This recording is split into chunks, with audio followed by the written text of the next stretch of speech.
Moby Dick by Herman Melville, Chapter 3. The Spouter Inn.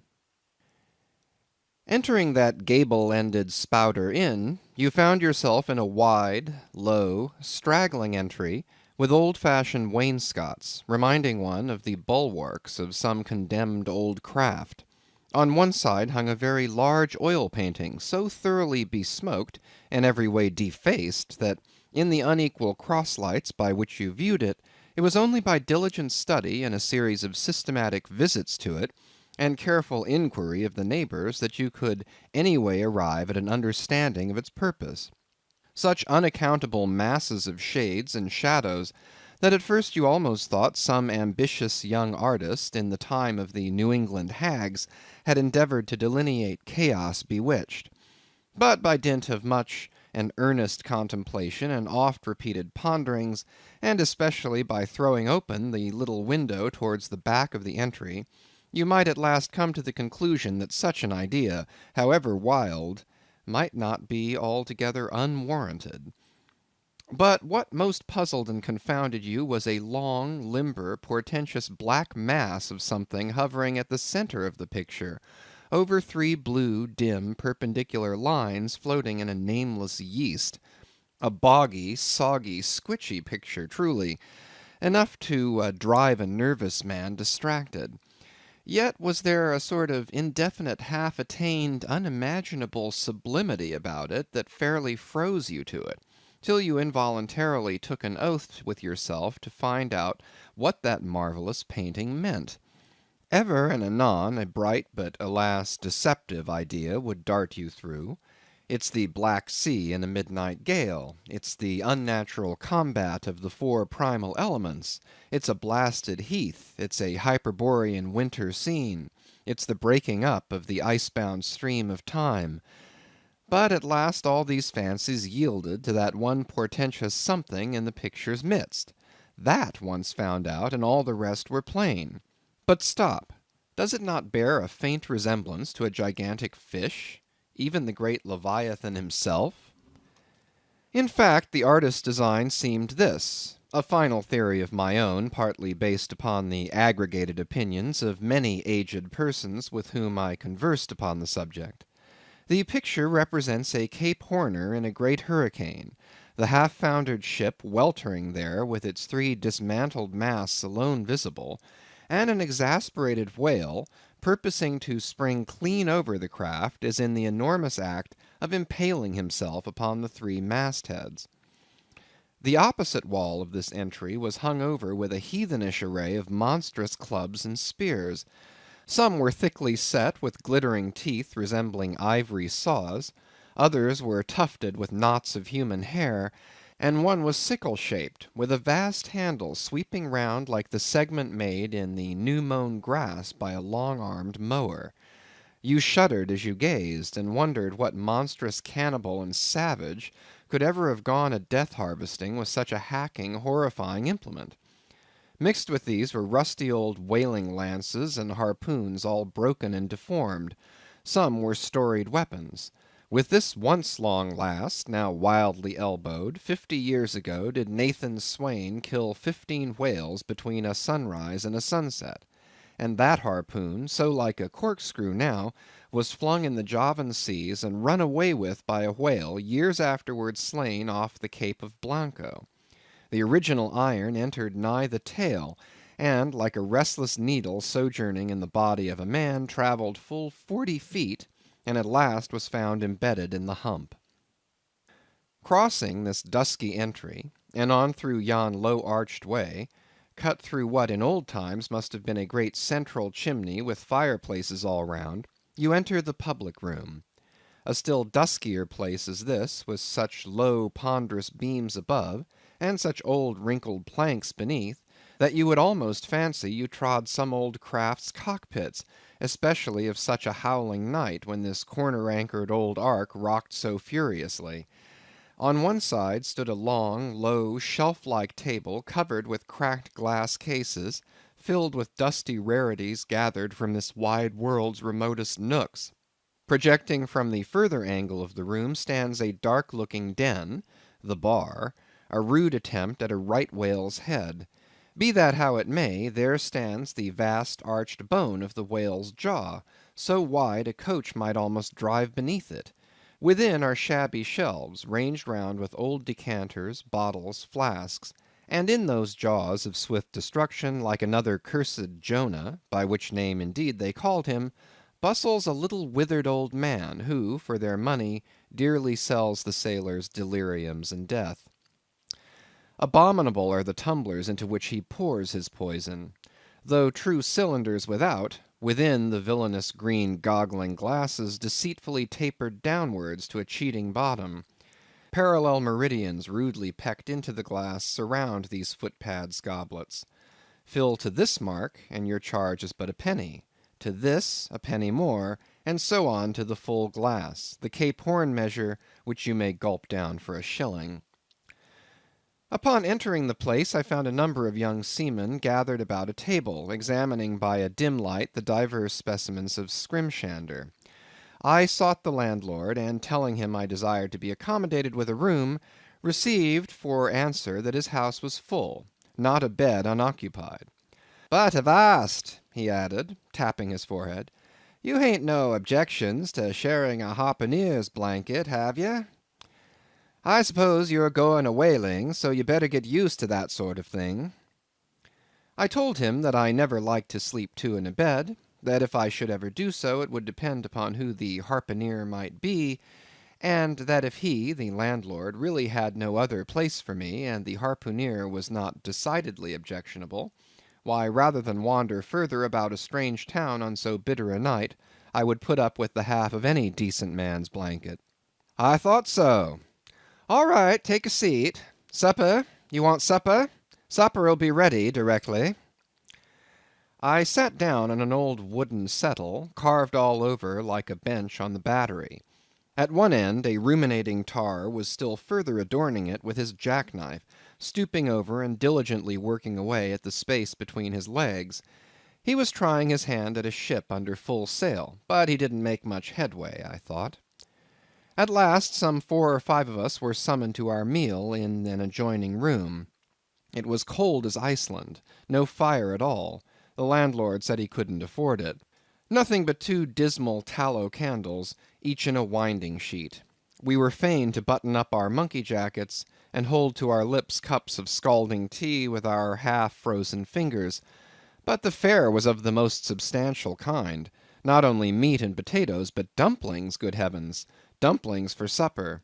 One young fellow in a green box coat addressed himself to these dumplings in a most direful manner. "My boy," said the landlord, "you'll have the nightmare to a dead certainty." "Landlord," I whispered, "that ain't the harpooneer, is it?" "Oh no," said he, looking sort of diabolically funny. "The harpooneer is a dark complexioned chap. He never eats dumplings, he don't. He eats nothing but steaks, and he likes 'em rare." "The devil he does," says I. "Where is that harpooneer? Is he here?" "He'll be here 'fore long," was the answer. I could not help it, but I began to feel suspicious of this dark complexioned harpooneer. At any rate, I made up my mind that if it so turned out that we should sleep together, he must undress and get into bed before I did. Supper over, the company went back to the bar room, when, knowing not what else to do with myself, I resolved to spend the rest of the evening as a looker on. Presently a rioting noise was heard without. Starting up, the landlord cried, "That's the Grampus's crew. I seed her reported in the offing this morning. A 3 years' voyage, and a full ship. Hurrah, boys! Now we'll have the latest news from the Fijis." A tramping of sea boots was heard in the entry. The door was flung open, and in rolled a wild set of mariners enough. Enveloped in their shaggy watch coats, and with their heads muffled in woolen comforters, all bedarned and ragged, and their beards stiff with icicles, they seemed an eruption of bears from Labrador. They had just landed from their boat, and this was the first house they entered. No wonder, then, that they made a straight wake for the whale's mouth, the bar, when the wrinkled little old Jonah, there officiating, soon poured them out brimmers all round. One complained of a bad cold in his head, upon which Jonah mixed him a pitch-like potion of gin and molasses, which he swore was a sovereign cure for all colds and catarrhs whatever, never mind of how long-standing, or whether caught off the coast of Labrador or on the weather side of an ice island. The liquor soon mounted into their heads, as it generally does even with the arrantest topers newly landed from sea, and they began capering about most obstreperously. I observed, however, that one of them held somewhat aloof, and though he seemed desirous not to spoil the hilarity of his shipmates by his own sober face, yet upon the whole he refrained from making as much noise as the rest. This man interested me at once, and since the sea gods had ordained that he should soon be my shipmate, though but a sleeping partner one so far as this narrative is concerned, I will here venture upon a little description of him. He stood a full 6 feet in height, with noble shoulders, and a chest like a coffer-dam. I have seldom seen such brawn in a man. His face was deeply brown and burnt, making his white teeth dazzling by the contrast, while in the deep shadows of his eyes floated some reminiscences that did not seem to give him much joy. His voice at once announced that he was a Southerner, and from his fine stature I thought he must be one of those tall mountaineers from the Alleghanian Ridge in Virginia. When the revelry of his companions had mounted to its height, this man slipped away unobserved, and I saw no more of him till he became my comrade on the sea. In a few minutes, however, he was missed by his shipmates, and being, it seems, for some reason a huge favourite with them, they raised a cry of "Bulkington! Bulkington! Where's Bulkington?" and darted out of the house in pursuit of him. It was now about 9 o'clock, and the room seeming almost supernaturally quiet after these orgies, I began to congratulate myself upon a little plan that had occurred to me just previous to the entrance of the seamen. No man prefers to sleep two in a bed. In fact, you would a good deal rather not sleep with your own brother. I don't know how it is, but people like to be private when they are sleeping. And when it comes to sleeping with an unknown stranger, in a strange inn, in a strange town, and that stranger a harpooneer, then your objections indefinitely multiply. Nor was there any earthly reason why I, as a sailor, should sleep two in a bed more than anybody else, for sailors no more sleep two in a bed at sea than bachelor kings do ashore. To be sure, they all sleep together in one apartment, but you have your own hammock, and cover yourself with your own blanket, and sleep in your own skin. The more I pondered over this harpooneer, the more I abominated the thought of sleeping with him. It was fair to presume that being a harpooneer, his linen or woolen, as the case might be, would not be of the tidiest, certainly none of the finest. I began to twitch all over. Besides, it was getting late, and my decent harpooneer ought to be home and going bedwards. Suppose now he should tumble in upon me at midnight. How could I tell from what vile hole he had been coming? "Landlord, I've changed my mind about that harpooneer. I shan't sleep with him. I'll try the bench here." "Just as you please. I'm sorry I can't spare ye a tablecloth for the mattress, and it's a plaguey rough board here," feeling of the knots and notches. "But wait a bit, Scrimshander. I've got a carpenter's plane there in the bar. Wait, I say, and I'll make ye snug enough." So saying, he procured the plane, and with his old silk handkerchief first dusting the bench, vigorously set to planing away at my bed, the while grinning like an ape. The shavings flew right and left, till at last the plane iron came bump against an indestructible knot. The landlord was near spraining his wrist, and I told him for heaven's sake to quit. The bed was soft enough to suit me, and I did not know how all the planing in the world could make eider down of a pine plank. So gathering up the shavings with another grin, and throwing them into the great stove in the middle of the room, he went about his business, and left me in a brown study. I now took the measure of the bench, and found that it was a foot too short, but that could be mended with a chair. But it was a foot too narrow, and the other bench in the room was about 4 inches higher than the planed one, so there was no yoking them.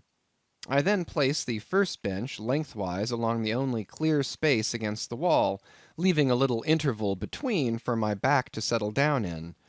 But I soon found that there came such a draught of cold air over me from under the sill of the window that this plan would never do at all, especially as another current from the rickety door met the one from the window, and both together formed a series of small whirlwinds in the immediate vicinity of the spot where I had thought to spend the night. The devil fetch that harpooneer, thought I. But stop, couldn't I steal a march on him? Bolt his door inside, and jump into his bed, not to be wakened by the most violent knockings? It seemed no bad idea, but upon second thoughts I dismissed it. For who could tell but what the next morning, so soon as I popped out of the room, the harpooneer might be standing in the entry, all ready to knock me down. Still, looking round me again, and seeing no possible chance of spending a sufferable night unless in some other person's bed, I began to think that after all I might be cherishing unwarrantable prejudices against this unknown harpooneer. Thinks I, I'll wait a while. He must be dropping in before long. I'll have a good look at him then, and perhaps we may become jolly good bedfellows after all. There's no telling. But though the other boarders kept coming in by ones, twos, and threes, and going to bed, yet no sign of my harpooneer. "Landlord," said I, "what sort of chap is he? Does he always keep such late hours?" It was now hard upon 12 o'clock. The landlord chuckled again with his lean chuckle, and seemed to be mightily tickled at something beyond my comprehension. "No," he answered, "generally he's an early bird, early to bed and early to rise. Yes, he's the bird what catches the worm. But to-night he went out a-peddling, you see, and I don't see what on earth keeps him so late, unless, maybe, he can't sell his head." "Can't sell his head? What sort of a bamboozlingly story is this you're telling me?" getting into a towering rage. "Do you pretend to say, landlord, that this harpooneer is actually engaged this blessed Saturday night, or rather Sunday morning, in peddling his head around town?" "That's precisely it," said the landlord, "and I told him he couldn't sell it here, the market's overstocked." "With what?" shouted I. "With heads, to be sure. Ain't there too many heads in the world?" "I tell you what it is, landlord," I said quite calmly, "you'd better stop spinning that yarn to me. I am not green." "Maybe not," taking his stick out and whittling a toothpick, "but I rather guess you'll be done brown if that ere harpooneer hears you a-slandering his head." "I'll break it for him," said I, now flying into a passion against this unaccountable farrago of the landlord's. "It's broke already," said he. "Broke," said I. "Broke, do you mean?" "Certain, and that's the very reason he can't sell it, I guess." "Landlord," said I, going up to him as cool as Mount Hecla in a snowstorm, "landlord, stop whittling. You and I must understand one another, and that too without delay. I come to your house and want a bed. You tell me you can only give me half of one, that the other half belongs to a certain harpooneer. And about this harpooneer, whom I have not yet seen, you persist in telling me the most mystifying and exasperating stories, tending to beget in me an uncomfortable feeling towards the man whom you design for my bedfellow. A sort of connection, landlord, which is an intimate and confidential one in the highest degree. I now demand of you to speak out and tell me who and what this harpooneer is, and whether I shall be in all respects safe to spend the night with him. And in the first place, you will be so good as to unsay that story about selling his head, which, if true, I take to be good evidence that this harpooneer is stark mad, and I've no idea of sleeping with a madman. And you, sir, you, I mean, landlord, you, sir, by trying to induce me to do so knowingly, would thereby render yourself liable to a criminal prosecution." "Well," said the landlord, fetching a long breath, "that's a pretty long sermon for a chap that rips a little now and then.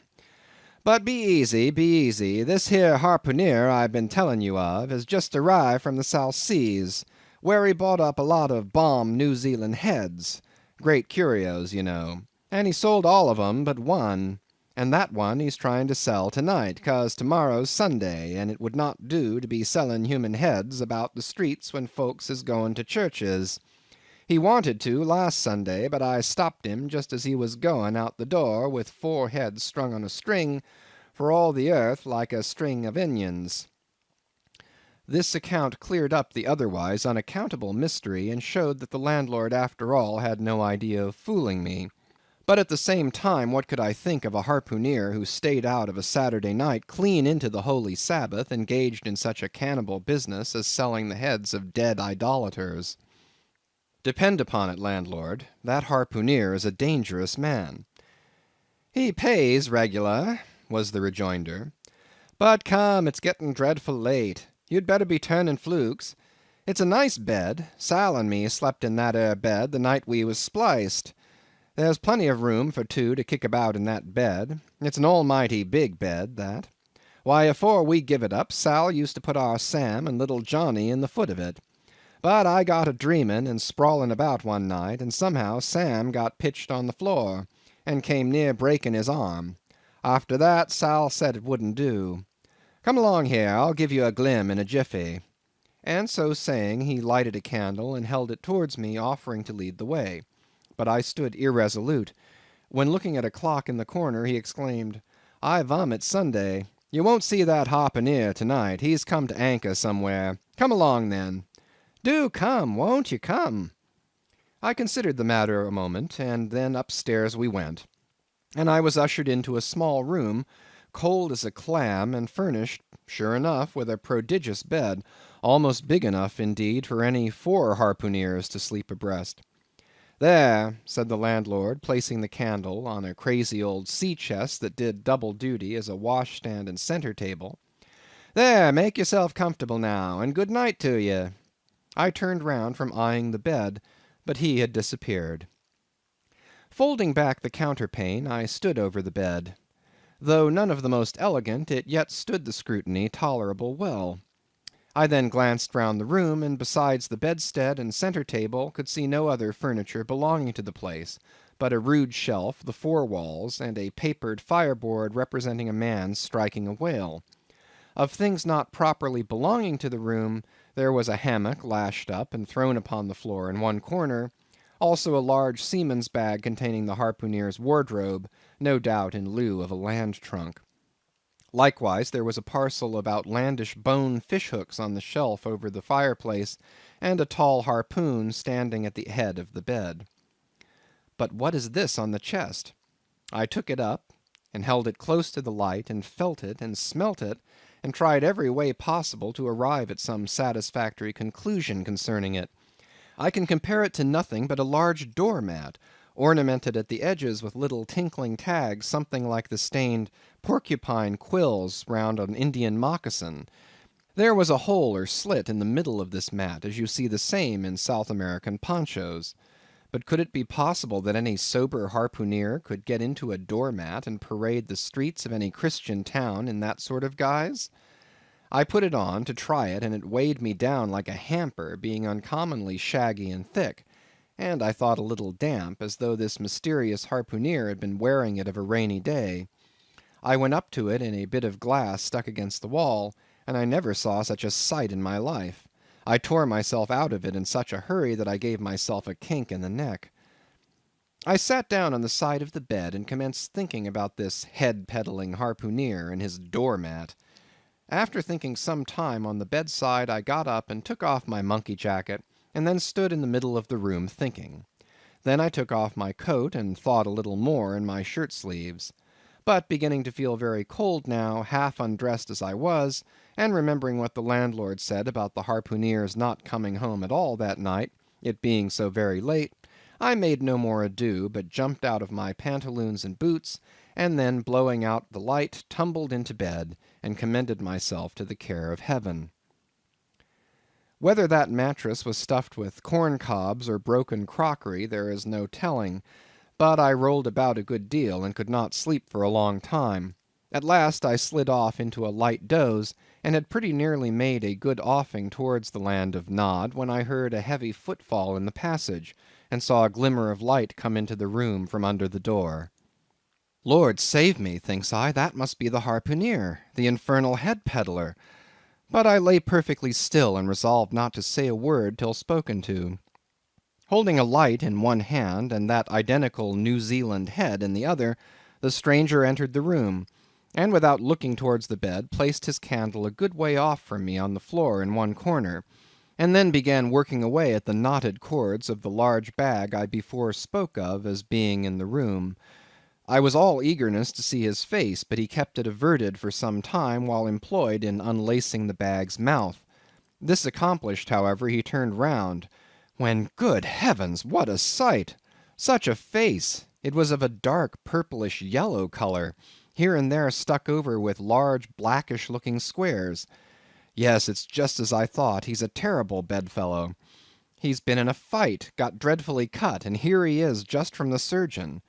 But at that moment he chanced to turn his face so towards the light that I plainly saw they could not be sticking plasters at all, those black squares on his cheeks. They were stains of some sort or other. At first I knew not what to make of this, but soon an inkling of the truth occurred to me. I remembered a story of a white man, a whaleman too, who falling among the cannibals had been tattooed by them. I concluded that this harpooneer in the course of his distant voyages must have met with a similar adventure. And what is it, thought I, after all? It's only his outside. A man can be honest in any sort of skin. But then what to make of his unearthly complexion? That part of it, I mean, lying round about and completely independent of the squares of tattooing. To be sure, it might be nothing but a good coat of tropical tanning, but I never heard of a hot sun tanning a white man into a purplish yellow one. However, I had never been in the South Seas, and perhaps the sun there produced these extraordinary effects upon the skin. Now, while all these ideas were passing through me like lightning, this harpooneer never noticed me at all. But after some difficulty, having opened his bag, he commenced fumbling in it, and presently pulled out a sort of a tomahawk, and a sealskin wallet with the hair on. Putting these on the old chest in the middle of the room, he then took the New Zealand head, a ghastly thing enough, and crammed it down into the bag. He now took off his hat, a new beaver hat, when I came nigh singing out with fresh surprise. There was no hair on his head, none to speak of at least, nothing but a small scalp knot twisted upon his forehead. His bald purplish head now looked for all the world like a mildewed skull. Had not the stranger stood between me and the door, I would have bolted out of it quicker than I ever bolted a dinner. Even as it was, I thought something of slipping out the window, but it was the second floor back. I am no coward, but what to make of this head-peddling purple rascal altogether passed my comprehension. Ignorance is the parent of fear, and being completely nonplussed and confounded about the stranger, I confessed I was now as much afraid of him as if it was the devil himself who had thus broken into my room in the dead of night. In fact, I was so afraid of him that I was not game enough just then to address him, and demand a satisfactory answer concerning what seemed inexplicable in him. Meanwhile he continued the business of undressing, and at last showed his chest and arms. As I live, these covered parts of him were checkered with the same squares as his face. His back, too, was all over the same dark squares. He seemed to have been in a 30 years' war, and just escaped from it with a sticking plaster shirt. Still more, his very legs were marked as if a parcel of dark green frogs were running up the trunks of young palms. It was now quite plain that he must be some abominable savage or other shipped aboard of a whaleman in the South Seas, and so landed in this Christian country. I quaked to think of it. A peddler of heads, too. Perhaps the heads of his own brothers. He might take a fancy to mine. Heavens, look at that tomahawk! But there was no time for shuddering, for now the savage went about something that completely fascinated my attention, and convinced me that he must indeed be a heathen. Going to his heavy grego, or rapall, or dreadnought, which he had previously hung on a chair, he fumbled in the pockets, and produced at length a curious little deformed image, with a hunch on its back, and exactly the colour of a 3 days old Congo baby. Remembering the embalmed head, at first I almost thought that this black manikin was a real baby preserved in some similar manner. But seeing that it was not at all limber, and that it glistened a good deal like polished ebony, I concluded that it must be nothing but a wooden idol, which indeed it proved to be. For now the savage goes up to the empty fireplace, and removing the papered fireboard, sets up this little hunchbacked image like a 10-pin between the andirons. The chimney jambs and all the bricks inside were very sooty, so that I thought this fireplace made a very appropriate little shrine or chapel for his Congo idol. I now screwed my eyes hard toward the half-hidden image, feeling but ill at ease, meantime, to see what was next to follow. First, he takes about a double handful of shavings out of his grego pocket, and places them carefully before the idol. Then, laying a bit of ship biscuit on top, and applying the flame from the lamp, he kindled the shavings into a sacrificial blaze. Presently, after many hasty snatches into the fire, and still hastier withdrawals of his fingers, whereby he seemed to be scorching them badly, he at last succeeded in drawing out the biscuit, then blowing off the heat and ashes a little, he made a polite offer of it to the little negro. But the little devil did not seem to fancy such dry sort of fare at all. He never moved his lips. All these strange antics were accompanied by still stranger guttural noises from the devotee, who seemed to be praying in a sing-song, or else singing some pagan psalmody or other, during which his face twitched about in the most unnatural manner. At last, extinguishing the fire, he took his idol up very unceremoniously, and bagged it again in his grego pocket as carelessly as if he were a sportsman bagging a dead woodcock. All these queer proceedings increased my uncomfortableness, and seeing him now exhibiting strong symptoms of concluding his business operations and jumping into bed with me, I thought it was high time, now or never, before the light was put out, to break the spell in which I had so long been bound. But the interval I spent in deliberating what to say was a fatal one. Taking his tomahawk from the table, he examined the head of it for an instant, and then holding it to the light, with his mouth at the handle, he puffed out great clouds of tobacco smoke. The next moment the light was extinguished, and this wild cannibal, tomahawk between his teeth, sprang into bed with me.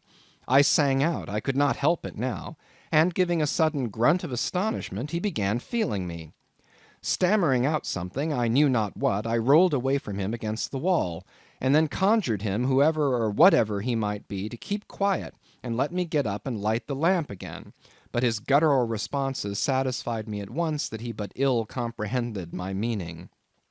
"Who a debbil you?" he said at last. "You no speaky, damn me, I kill ye." And so saying, the lighted tomahawk began flourishing about me in the dark. "Landlord, for God's sake, Peter Coffin!" shouted I. "Landlord! Watch! Coffin! Angels, save me!" "Speaky! Tell ye me who ye be, or damn me, I kill ye!" again growled the cannibal, while his horrid flourishings of the tomahawk scattered the hot tobacco ashes about me till I thought my linen would get on fire. But, thank heaven, at that moment the landlord came into the room, light in hand, and leaping from the bed, I ran up to him. "Don't be afraid now," said he, grinning again. "Queequeg here wouldn't harm a hair of your head." "Stop your grinning," shouted I. "And why didn't you tell me that that infernal harpooneer was a cannibal?" "I thought you'd know it. Didn't I tell ye he was a peddling heads around town? But turn flukes again and go to sleep. Queequeg, look here. You sabby me, I sabby you. This man sleepy you. You sabby?" "Me sabby plenty," grunted Queequeg, puffing away at his pipe and sitting up in bed. "You getty in," he added, motioning to me with his tomahawk, and throwing the clothes to one side. He really did this in not only a civil, but really a kind and charitable way. I stood looking at him a moment. For all his tattooings, he was on the whole a clean, comely looking cannibal. What's all this fuss I have been making about, thought I to myself. The man's a human being just as I am. He has as much reason to fear me as I have to be afraid of him. Better sleep with a sober cannibal than a drunken Christian. "Landlord," said I, "tell him to stash his tomahawk there, or pipe, or whatever you call it. Tell him to stop smoking, in short, and I will turn in with him. But I don't fancy having a man smoking in bed with me. It's dangerous. Besides, I ain't insured." This being told to Queequeg, he at once complied, and again politely motioned me to get into bed, rolling over to one side as much to say, I won't touch a leg of you. "Good night, landlord," said I. "You may go." I turned in, and never slept better in my life. End of chapter 3.